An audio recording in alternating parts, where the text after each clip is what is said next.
Alors, c'est dans ce contexte que j'ai souhaité donc inviter Thibaut de Montbrial. Vraiment, je le remercie parce que je sais que vous êtes extrêmement sollicité. Qu'est-ce que la sécurité? La sécurité, mesdames et messieurs, c'est pas un truc de droite ou de gauche.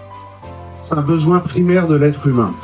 La sécurité, c'est protéger les plus faibles. Qui sont les plus faibles? Ce sont les gens les plus désavantagés. Quel est l'état des lieux aujourd'hui dans notre pays? Aujourd'hui, nous avons une explosion de violence avec un truc qu'on peut résumer de la façon suivante. Un déclenchement de la violence de la société est de plus en plus rapide, pour des faits de plus en plus futiles, et une intensité de la violence qui est de plus en plus élevée. Aujourd'hui, littéralement, il n'y a plus un endroit où on est en sécurité. Évidemment, il y a des endroits où on est plus en insécurité que d'autres.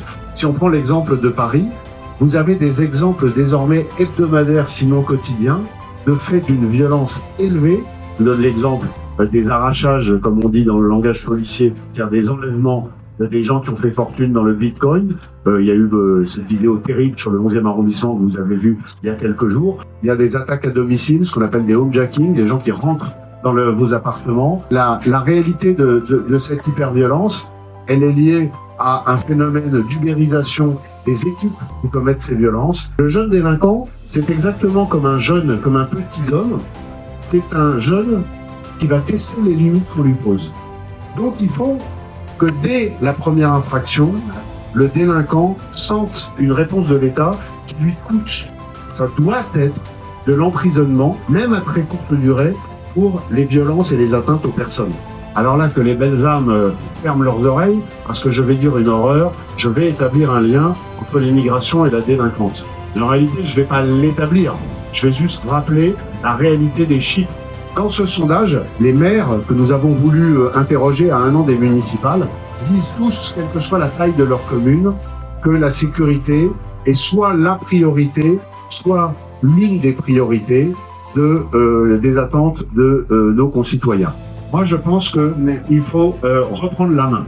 La seule façon que nous aurons de reprendre la main, c'est de commencer par une chose très simple. C'est que l'État a le monopole de la force légitime. Il y a une force légitime. Utilisons-la.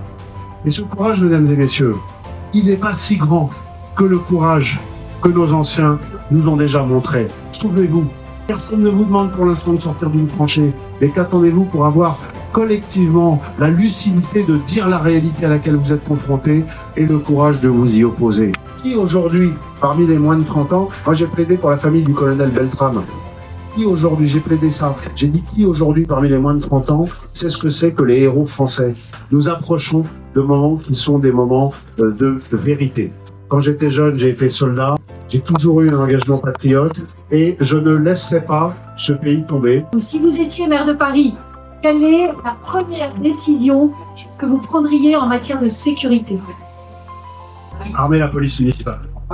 D'accord. Donc on est d'accord.